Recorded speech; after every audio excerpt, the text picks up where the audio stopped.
Thank you, Jessica. Jessica's always helped me out. All right.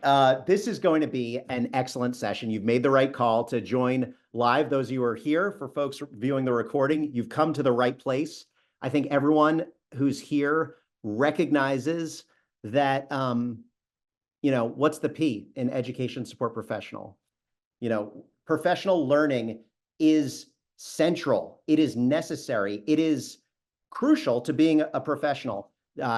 Basic training to do our job functions, and then also opportunities to grow and develop as professionals. And far too often, there are so many clear, glaring stories about how ESPs are not provided what we need, what is needed to do the job, to grow in the job. So ESPs get scrappy, they make it work on their own, but we deserve a better system. And that's what the union is able to be an organ for. So there's all kinds of incredible gains and growth happening all over the country. And, at national headquarters, one of the most important jobs we can do as a national association is to amplify, put a spotlight on good work and success so that folks can learn from each other. And we don't need to reinvent the wheel, because there are these parallel challenges and struggles for ESPs all over the country. And NEA has just incredible leadership happening on the ground. Today, we're going to get to hear from 2 Uniserv directors and 2 full-time practitioners who are member leaders who have had success. And, it's not unqualified success, and no one does it on their own. They're part of local and statewide successes, but they've been invited here today to share their story, and that's who we're going to be mainly hearing from. So I'm going to share very briefly, not in depth, just like bookmarking for you, a couple of resources, and then we're going to hear from these 4 folks, Nicole Argraves from New Hampshire, Anika Farrell from Washington State, Darcy Hassler from Colorado, and Allison Dollison from Michigan. As you listen to each of them, as they share their stories in advocating for essential professional development for ESPs and how they've been able to make gains in a variety of contexts and on a variety of different fronts, because professional learning is big and broad and it includes a lot of things. Think about what you might want to ask them. As Jessica mentioned, there is going to be question and answer time. So don't be shy about using the Q&A function as opposed to the chat function in Zoom. Okay, so very briefly, just from NEA headquarters, a couple things to bookmark and share. We really hope you come away from this webinar with some really actionable resources. At the end, we'll share a folder that includes some of the bargaining language that you'll hear about today. And I want to start out with just briefly two places you can go that NEA headquarters is supporting, promoting. One is the NEA ESP Bill of Rights. This is a framework that a handful of states have taken up as a kind of organ for organizing, the various tenets of what ESPs deserve and should have, and are organizing for power around this. And on the NEA website, you can sign up to get more information about that. And we are happy at NEA to connect folks who are curious, ESP Bill of Rights curious, with folks that are for a few steps further down the road, so we can have that knowledge sharing and not needing to reinvent the wheel. But organizing for power and success is happening, and the ESP Bill of Rights is part of it. And just wanted to let you folks know, if you're not as familiar, that this is out there and something to check out. Okay, another thing is it can be pretty spotty out there in terms of content for what kind, when ESPs do get space and time for professional learning. Far too often, ESPs are served up content that's not really for ESPs. It's for other audiences, specifically teachers, and it's kind of like awkwardly provided in a way that's like not directly relevant to the day-to-day work, and that is not helpful, and it can be demoralizing or disrespectful at worst. So NEA in this year, in 2024, has published a self-paced independent study online courses in the NEA Learning Management System Learn-Upon for ESPs. There are 8 of them. There's actually 9. There's the, you can see on the screenshot there, peer mentoring, which is a whole program. But then there are 8, one for each of the universal standards in the NEA ESP professional growth continuum. So there's an online course designed for ESPs featuring the voices of NEA member ESP practitioners, one course on communication, one on cultural competence, and also organization, ethics, reporting, health and safety, professionalism, and technology. And moving through those courses with original voices of NEA members, like talking about what this means to them, these standards in practice, and how to apply them at the foundational, at the proficient, at the advanced mastery levels. Moving through those courses, there is a 2-hour certificate provided. Now, it varies from location to location how much they recognize that, but this is a new in 2024 resource, these online self-paced courses, to provide some content where there may be space and time to do some NEA or to do some ESP professional learning that's by and for ESPs. Okay, now we're going to move along and hear from our speakers. And I'm going to hand it over to Nicole Argraves, UniServe Director in New Hampshire, who's going to share about her amazing work. Go ahead. Hi, Dan. Thank you. Thank you for having me. Really excited to speak to ESPs about training opportunities that we have been able to provide our ESPs in New Hampshire, and hoping that you'll be able to replicate that in your locals. So I'm the Seacoast UniServe Director in New Hampshire, and out of my 36 contracts, 14 of them are ESP contracts, support staff contracts. And so I'm regularly in negotiations for whether it be teachers or support staff from August through the December period. And as I said, 14 of those contracts are ESPs. So we have focused as UniServe directors on trying to identify critical needs for ESPs in negotiations. Some of the things that we've identified, particularly in my region, is a need for not only recognition about intensive needs that support staff provide to students that are at a higher work requirements than non-intensive needs general ed position, making sure they get not only paid for those intensive needs, but also get the training they need to be able to provide that support. We have also focused on doing negotiations around registered behavior technician pay, RBT pay.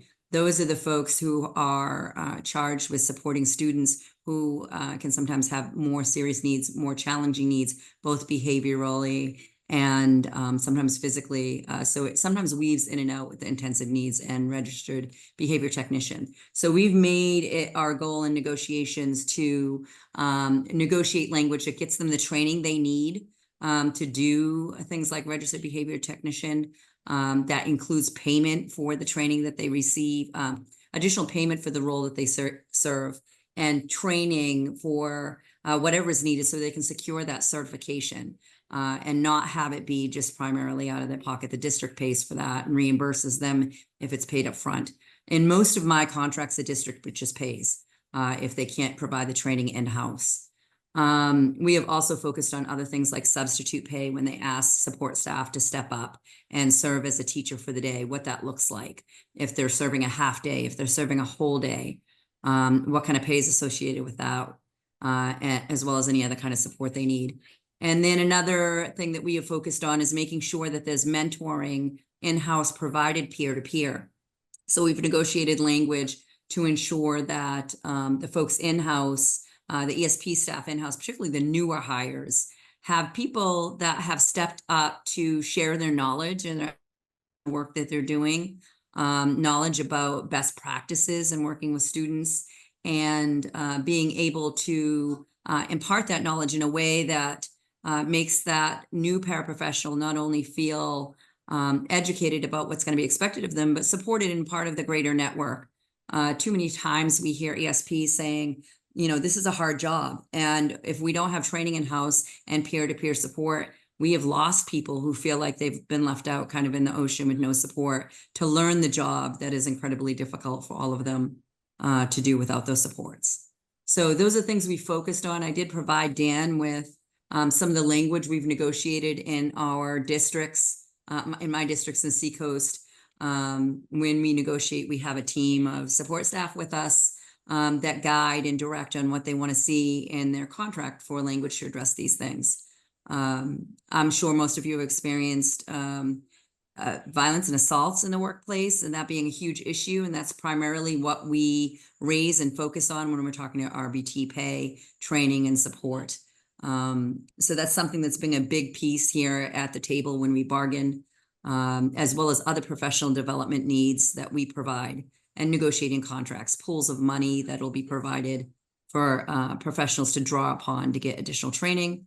We've also started negotiating in a voice for the paraprofessionals during the district-wide scheduling of training to make sure that the training that they're receiving are valuable and a quality. And as Dan said, too often we hear about paraprofessionals or other ESP, custodial, secretarial, being included in training that has nothing to do with their job, that doesn't help them, and that leaves them feeling like they were not important to be in the meeting because none of the training applies to them. So that's something we've focused on as well.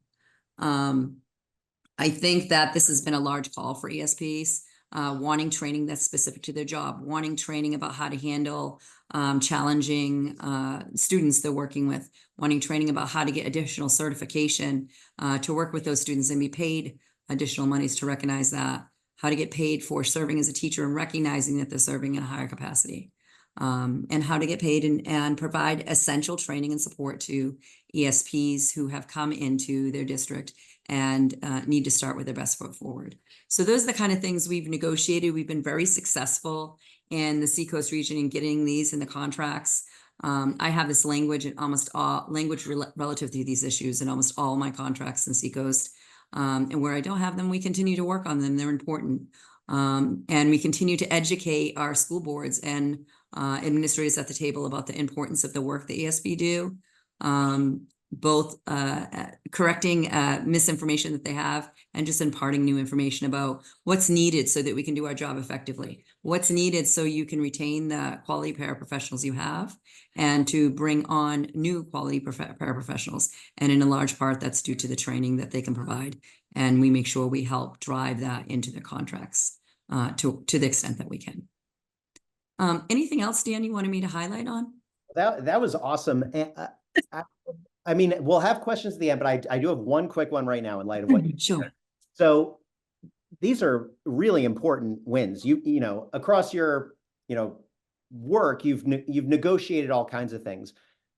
With these items on the slide right now, how hard were these relative to everything else? Was this like, did you have to, were there any surprises in terms of at the table? Like, was management receptive to this? Like, were there certain items you had to just like fight for, or was it like actually, what?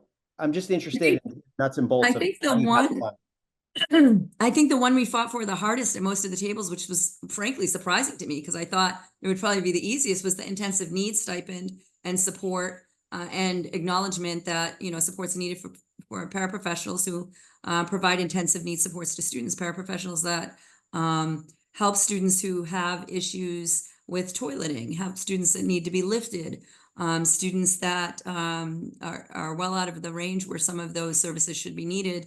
And so it's a much harder task to provide those supports. And it takes specialized training and willingness of the board and the district to recognize that these very tough jobs are being done by paraprofessionals and not being recognized as things that need not only to be compensated, but acknowledged. And so I was really surprised when, trying to negotiate at the table about additional supports and pay for paraprofessionals who are helping students who need to be lifted or toileted or have issues with needing to manage bodily fluids, students that bite, those kind of things. I was very surprised at the pushback I got. And I think some of it, frankly, was due to a lack of ignorance. They just didn't recognize that there's that high level of intensive needs in in a lot of the districts that make that kind of support necessary. So I think a good part of getting that in was just educating. I think that until we educate people about the critical importance of support staff in schools, the critical importance of the services that they provide everywhere from a paraprofessional to custodial to secretary to support the students in the school district, both emotionally, physically, and behaviorally, till we effectively train them and educate them on this, I think we run into roadblocks getting them to understand why this stuff is important. So it was the intensive needs. I think the registered behavior technician was a little bit challenging just because, frankly, in my districts, a lot of people just don't want to do it because it's so incredibly challenging. It takes a lot of supervised hours, a lot of support. They have to be under the supervision of a BCBA, keep their certification, and they are truly tasked with the most challenging students that have highest needs. And so school districts now, when it was more challenging in the beginning, now they're wanting this language. They're wanting to put money forward because they need these supports put in place. And they're having to recognize the critical importance of paraprofessionals and providing that. The substitute pay has been a long time issue. I think for most of my districts, they accept it if you're having a paraprofessional serve in a promotional position, that they need to pay them at that rate. But there's a couple of pockets that that are not interested and are constantly trying to find ways to get around the language to see if there's ways that they can get the paraprofessionals to perform work as a teacher at a threshold that's lesser than triggers the stipend. So if we say you have to work a half day, they're trying to manipulate the language to say it wasn't exactly a half day. So we still have some of those challenges, but I think for the most part, that's been going better. And the mentoring language pretty much has been supported by districts at this stage. So I've been happy about that. Great. Thank you for that, Nicole. I appreciate Welcome. it. And as Nicole mentioned, that language across all four of these areas, we'll share that bargaining language at the end in the resources here. And you really spotlighted something so important about how essential it is to shine a light on and educate folks about what ESPs do. There's so many incorrect assumptions, and that has a genuine cost at the bargaining table when folks don't understand. Okay, so Thank you.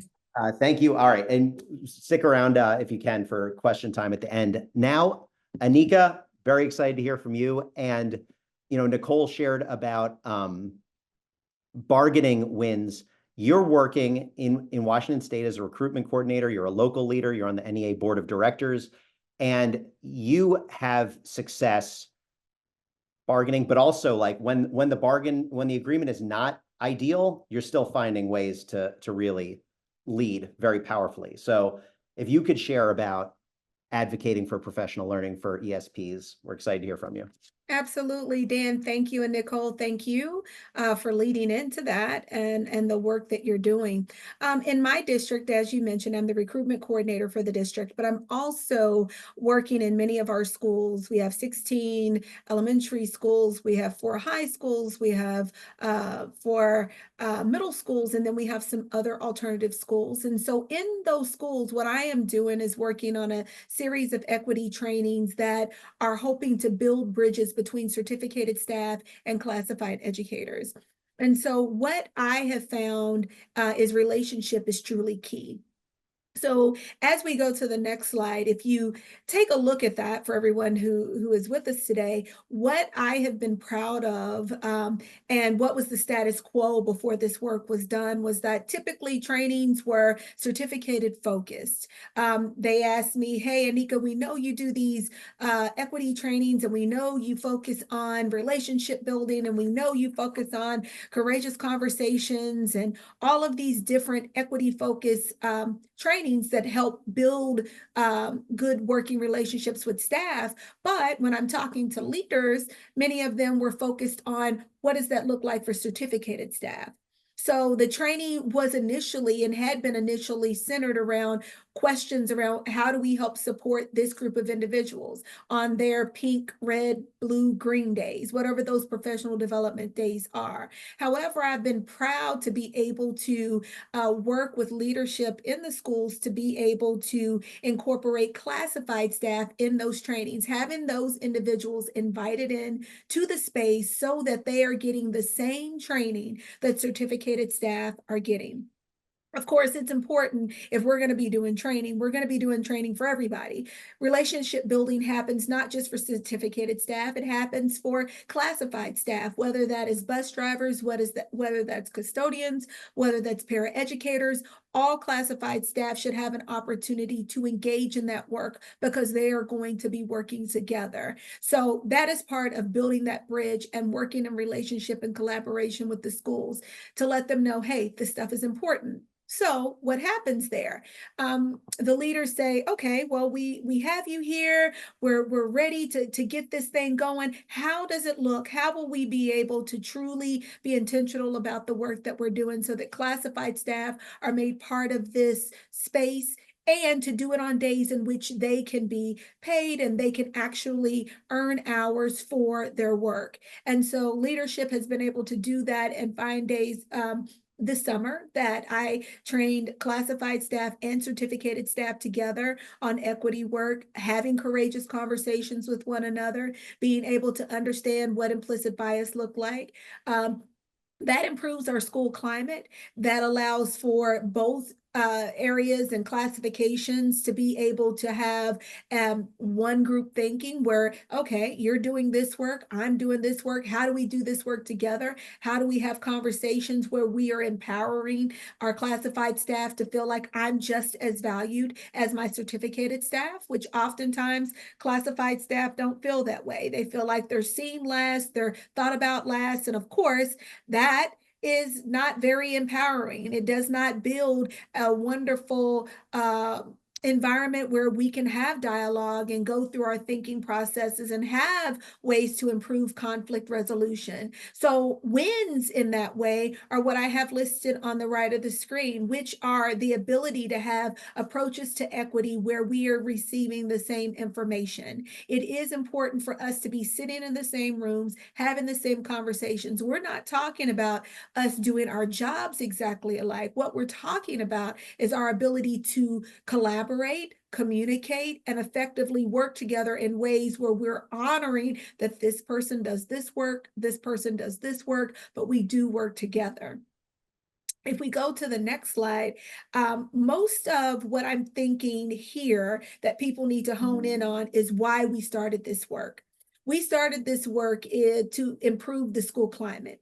Staff did not originally feel welcomed in their school environments.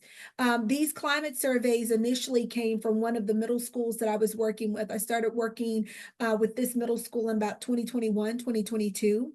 And they were concerned at seeing that the climate surveys that they were getting back from their certificated staff, because that was part of their bargain agreement where the climate surveys would be done to evaluate what and how people are feeling in the environment. But just as importantly, it's important to understand how classified staff are impacted in those climates as well.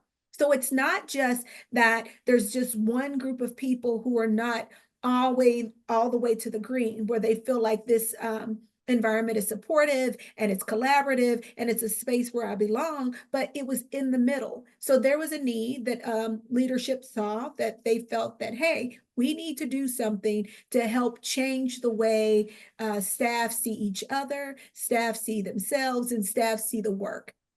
That leads to, of course, me creating, developing, and now delivering this equity series to both certificated and classified staff in the district. And unlike Nicole, we didn't have bargain language around this, so it wasn't something that that had to be done, but leadership saw the importance of doing it, and they saw the importance of doing it and how it was going to have a positive effect on their school culture. And of course, that school culture, once it's cultivated, people will want to stay. They're not ready to leave. They're not ready to find other jobs. They are willing to be there because they know that they belong in that space.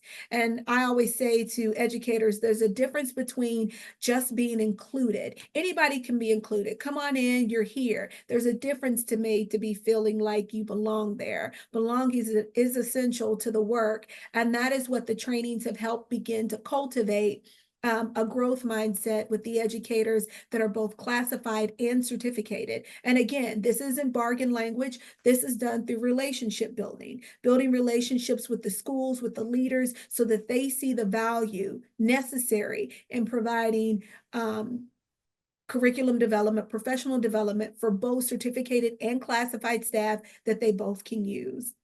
If we go to the next slide, we're there with what is the success? Leadership provided me with the data that you saw that drove how I developed that training.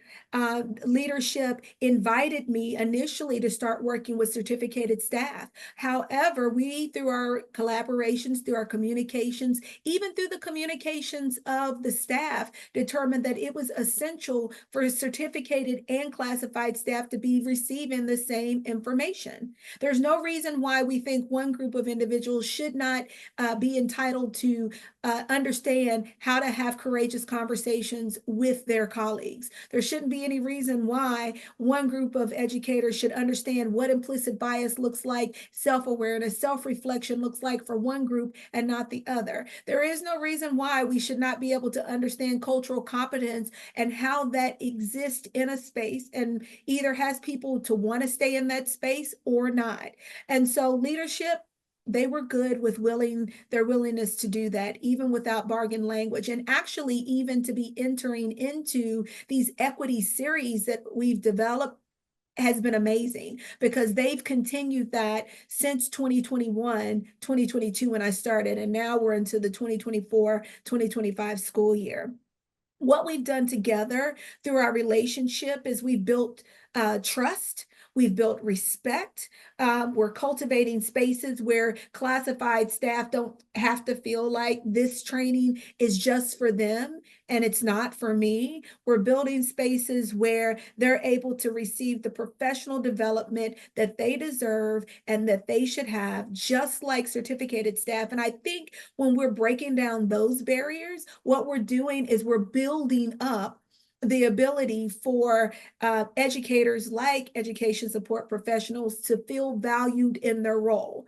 We know if we took them all out of the educational spaces and made them all go home, work probably couldn't be performed. However, when they are provided with the essential tools and resources that they need to thrive, just like certificated staff, and they're sitting in spaces with certificated staff, that is huge. If I could go back, one of the questions you asked is if I could go back, not go back to the slide, but on the slide, if I could go back to a time in the beginning of the process, what advice or guidance would I try to give myself about this? And even more so, to highlight and overemphasize the value of classified staff.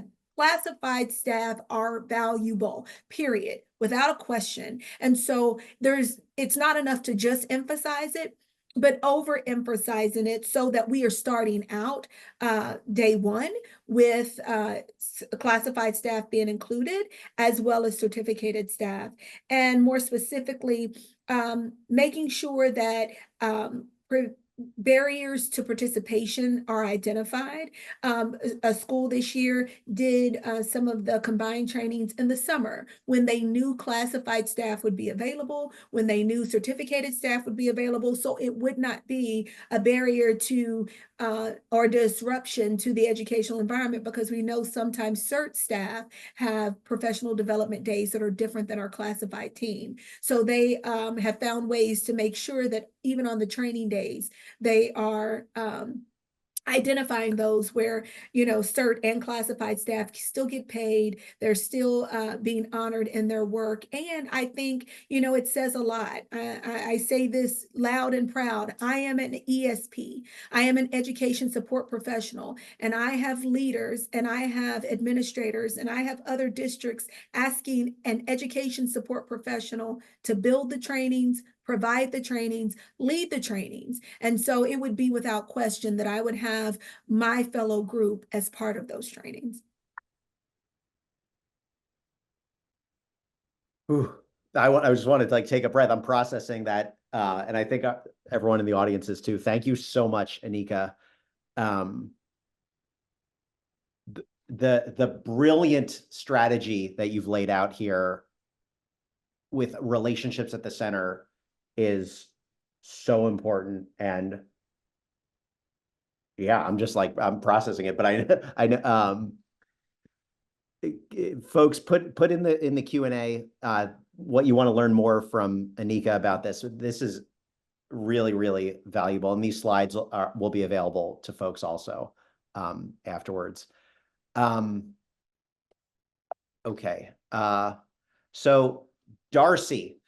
Now, Darcy, you were recommended by the executive director of your union, and then in speaking to you, I was so blown away and impressed by your work. And there's one specific area here where so often a committee is proposed when there's an issue, and that can go really, it can go any direction. It can be really bad, or it could be really great. And you have led some incredible committee work through the union, and really interested to hear your story about local leadership and success with professional development in Jeffco in Colorado.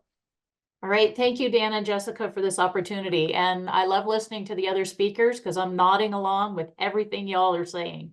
I'm a paraprofessional in Jefferson County, and I'm a member of the bargaining team. And we crafted some language specifically on requiring training and holding the district accountable for that. Before this work was done, we had the language that will be shared in the webinar resources was for all ESPs, but this first round we focused on paraprofessionals. As other people said, there's little training given and it was not directly relevant to our job. The win for the members is we've all felt heard. What was fabulous is the district admin actually came to the table of the committee with high-level positions, ready to listen and take action. I guess we we're a little loud in our bargaining, and they heard us. Us ESPs came with data from members on what training was needed, not what the district was telling us we needed from on high, because those topics were never anything we could use right away. So if we could go back and look at it, I'd make sure we had more voices or perspectives. As you can see, I'll get into it in a minute, but we had a para to teacher apprentice program, and half paras were really excited about that.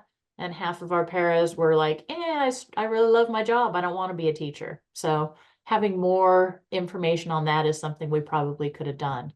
The contract language is to meet annually with a maximum of 4 ESPs and 4 admin. And when I said that we had high level come, we had the director of professional learning. We actually have a department in our district for that. The director came. The director of talent acquisition was on the committee. One of the 9 community superintendents was on the committee, and the assistant director for Title I schools. We focus specifically on paraprofessionals and paraeducators because it seems that the other ESP classifications, bus drivers, food service, custodial, secretaries, they all have their own dedicated training because they all have a department head at the district office. Parapros and paraeds don't. We're at the mercy of the principal in the building. We have 150 schools. We have 150 different styles on what is to be done. So we really wanted to unify that and focus on paraprofessionals and part of this professional development. And because of what I just said, we decided to create a handbook because, again, each school had their own expectations with no consistency throughout the district. The handbook is still a work in progress, but the outline, I believe, is being kept in the resources. And we pinned a lot of things. We kind of made our own little Bill of Rights to make sure that we had a place to put our coats. We had a place to put our personal items. We had a place to actually work with our small groups, not just go find a corner in the hallway. That all these were laid out. So while it was a handbook for us, there's an entire section on what admin is supposed to consistently supply at the schools. We worked really hard on that. And we have buy-in, again, from the district office. We are exploring, again, the para to teacher apprenticeship program with grants and Title I money, helping with community college. So if paraprofessionals want to move in to become a teacher, they're not starting at square one. So we're exploring that type of a program and getting that going. Creating a training topics list, as we had talked about before. Again, these trainings were not anything that we could apply right away. It seemed like it didn't apply to us to begin with, so it was a waste of time, as our previous speakers have talked about. We had a lot of member surveys and feedback, and the committee, ESPs, and those district personnel sat down and looked at those topics and prioritized them. What do we need to do at the beginning of the year? What can wait for a year down the road? What do we need to do together? These volunteer trainings are held on non-student contact days, of which there are 4 per year. The teachers have more in their contract, but our contract specifically states 4 throughout the year. And I say voluntary because these are not the required trainings on mandatory reporting or sexual harassment or signs of suicide. These are trainings that are applicable to Jefferson County ESPs. Next slide, please. And finally, these are types. This is the language that we had, and really held the district to it, right? We have split release time, and we keep saying, the district keeps saying professionals, but they just treat us as glorified babysitters. So when we said, great, the word professional is in there, then help us be those professionals. Get that training done. This is what we need. So like you were saying, Dan, sometimes committees work and sometimes they don't, but we've been very fortunate at holding them accountable to this joint contract language. And last, we got the right people at the table in that committee. correct. Go ahead, sorry. That's okay. And then the types of paraprofessional training, this is what, again, we just focused on paraprofessional at this stage. The next committee can pick another classification in those ESPs. And we made sure that the trainings tied into the district strategic plan. There are behavioral type of trainings for students and adults. As you can see here, restorative practices, verbal de-escalation, positive behavior interventions, especially at recess. There are academic type trainings, how to facilitate small groups, reading and math curriculum, because that changes every few years. Again, how to do interventions, how to library paras, what is the management system, making sure that they're all trained consistently. And then medical reporting for the Medicaid, the Easy Education Med. Other things that we have not worked into are, technologies, simple repairs to iPads. How do we support our multilingual learners? Implicit bias, child development.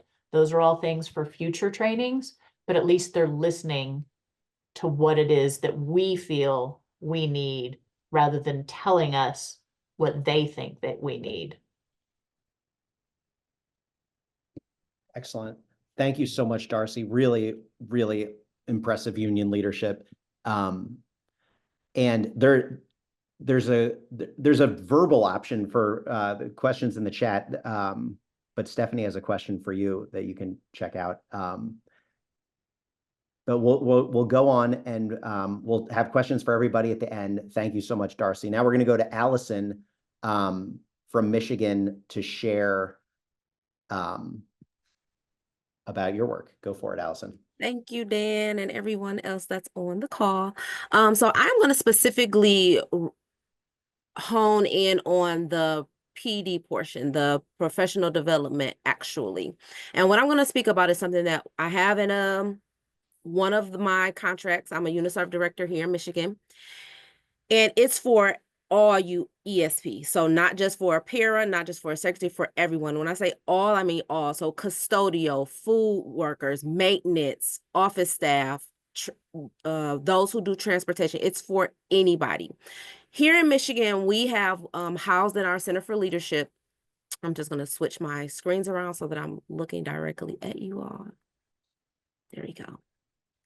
So here in Michigan, we have something that's called the Michigan ESP certification. It's housed in our Center for Leadership, which is just a place where kind of similar to what Dan shared with NEA on Learn Upon. We have our learning management system. We've just got it going. So we don't have everything on there right now, but we do have live offerings for what I'm going to talk about. And then we are in the process of putting these within our learning management system.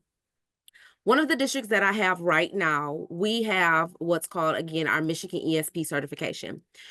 I'm not sure about other states, but I know here our ESP don't necessarily have to have a specific certification like our teachers do, and they have to continue to get sketch credit and things like that.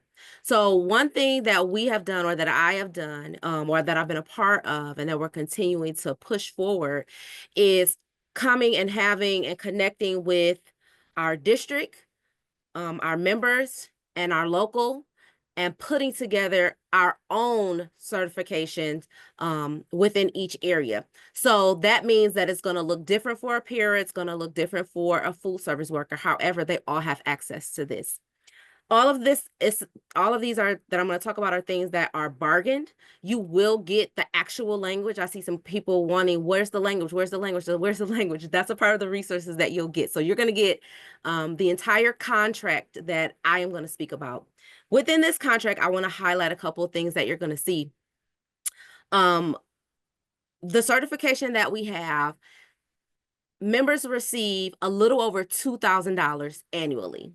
Again, $2,000 annually. So they get it, half of it in December, which is perfect because most of them may want to actually enjoy their holiday season rather than have to go to that second or that third job. And then they get it again in June, the rest of it, so that they can get ready to start their summer. This is a way for them to combat dues, because a lot of our ESP members say that dues are expensive. And so a little over $2,000 is more than enough than what they would need for dues to be a part of the union. Outside of that, our classes and our courses that we work together with the district to do. So some of the other panelists were talking about relationship. So you're going to have a decent relationship to be able to put these things in place. You can't put something together of this magnitude if you are always at odds with the people. You can get more people with honey than you can with vinegar, right? So you're going to have to make sure that you have a good working relationship with those people who make those decisions. So depending on where you are, that might be your HR person, that might be your superintendent. I'm not sure. Here, it's our superintendent in most of our districts that make sure that those things get pushed forward. And of course, HR. Some of the other things that I've bargained within our contract is work keys assessment. I know paraprofessionals, that's something that our district will pay for. We know that's something that a lot of them have to have, but that's pretty much it. Outside of that, CPR, first aid, and CPI trainings are things that are mandatory and that are provided, and that the ESP workers can then go to. Again, this is everybody, not just the paras, but everybody, food service, maintenance, custodial, everybody has access to this. The main thing, some of the other things that I want to highlight is that these courses that are offered to our ESP, again, a lot of times when they have professional developments in the schools, it's specifically for our teachers or our classified staff, our certified staff, and not the classified staff, as you heard before, and I'm sure that you're familiar with. So what does this do? How does this really help everybody involved? Everybody gets something from the deal. When you're bargaining, everybody gets something. You might not get all that you want, but you get something. So our members are getting money in their pocket. They're getting professional development that meets the needs of the people. The local, they're going to get increased membership. Why? Because these classes and courses, the only way you can gain access to that is through your membership portal. So that's great for the local, that's great for the state. And also it's going to lead you into having more organizing and negotiating power at the table when that time comes. What does it do for the district? Because the district wants to know what it's going to do for them. They don't have to pay for professional development for these groups. They already know it's hard enough trying to get them the professional development because there are so many different classifications. They don't have to pay. It's on the union, and it's not on the union leadership, but us as the UDs and our colleagues, we provide that for them. It gets the professionals, it gives the district professional staff, and it increases the morale. It's a win-win for everybody. I don't know what else we could do outside of that. We offer these courses again online, so they have access to them at their pace. We know that our ESP workers have 2 and 3 jobs sometimes. They don't get off because they're working later. So they can do this in a self-paced way within our learning management system here in Michigan. Also, we have conferences that they can go to, and they can get those credits there. And then we manage that in a backdoor way in order for them to be certified later. So then you say those conferences are typically done during the school year, except for our summer conference. So what can we do to be able to make sure that our members are still able to get to those conferences, and it's of no cost to them? I've bargained in where they get reimbursed by the district. Again, the district is already saving so much money that few $100s is dust in the district's pocket. So why not alleviate that from them, and then we can take that on. So again, it's a win-win for everybody. There are a few other things that I have done and I've been a part of that can answer some of the other questions, but some of the other panelists have kind of already touched on it. I just really wanted to focus in on that. Again, something that we have that's for all ESP, no matter what classification. And again, we work with the districts, the union, and the leadership, and we talk with our members, asking them what it is that they need so that we can be able to push it out to them and it actually be beneficial. Thank you, Allison. I'm feeling so optimistic. I mean, it's sobering out there, but this is really, really, really great progress, great union-led work that each of you have shared about, and thank you. And thanks to our panelists also for answering some of these questions in the chat.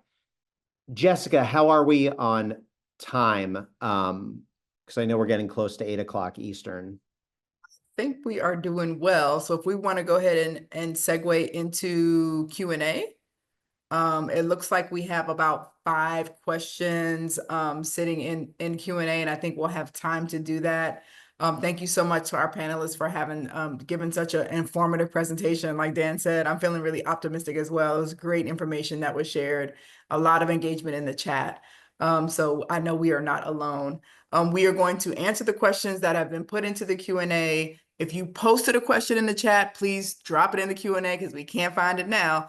So post it in the Q&A so we can find it and make sure we try to get it answered this evening. And if we run out of time, then we'll send a follow-up email with any questions that are not getting answered. So Dan, feel free to go ahead and click on the Q&A feature and ask some of those questions.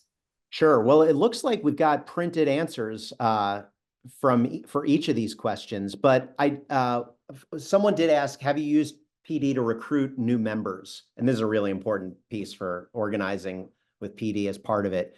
And Darcy gave a great answer about like union staff or union members at each training could speak.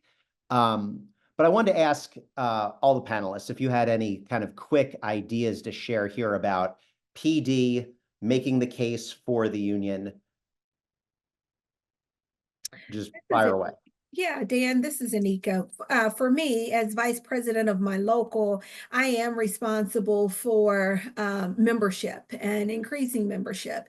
And one of the big things that I highlight as part of the information that I send out to prospective members is that PD is available. PD is available. PD is bridging the gap. So it's not an us against them type of situation, and really trying to cultivate a mindset where they're understanding that the work that we can do as a union, the work that we can do together, the work that we do collectively can make change within our districts. And I mean positive change that allows us to sit in spaces with certificated staff and classified staff and still coexist without it being an us against them type of situation. So I do use it in the information that I give and that I send to prospective members, that professional development is available and that it is definitely something that we are attempting to incorporate all with an equity lens, because even the disproportionality in the ways in which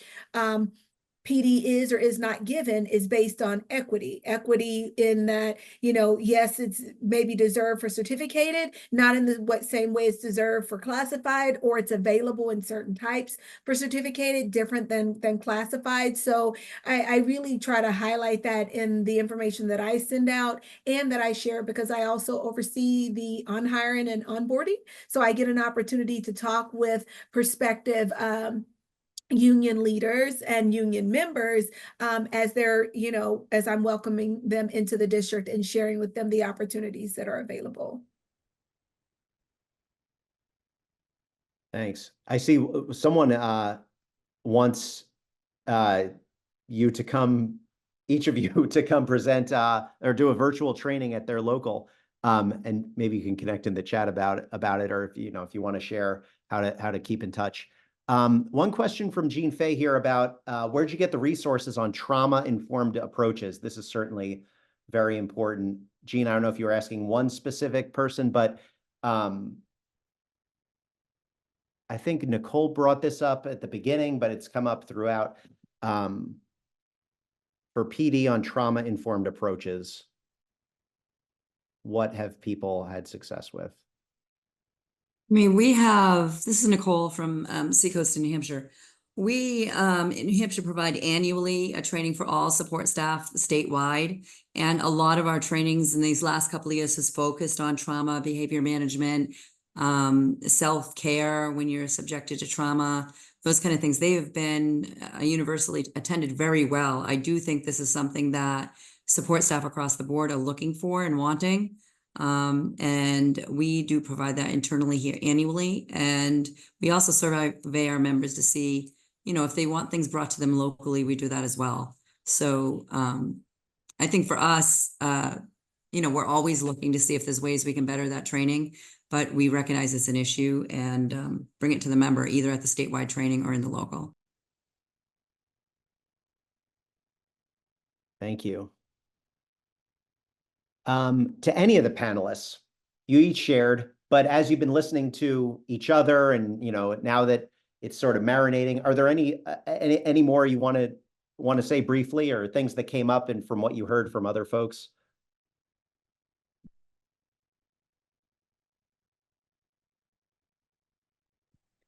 This is Anika again. I want to say that I'm encouraged by the work that each of the other panelists are doing. I think it's really important to highlight that although we all may be approaching the work that we do differently, we are providing resources that are available to our classified staff, supports that we want them to have and that they deserve, and just to be in collaboration, communication with the rest of the panelists on this webinar. I'm really grateful because you all are doing great work. So I would say continue to do that work and continue sharing that work, and not just the panelists, but the participants, the viewers here. Take what you're learning from us and what's been shared and share that out with others so that it can grow the work broadly that we're trying to do. Thanks, Anika. I just shared in the chat the link to a OneDrive, a SharePoint folder with all these resources that we've been talking about this whole session. So the bargaining language, the slides, the speakers, it's all there. So please save that. And here are the PGC courses from NEA also posted in there.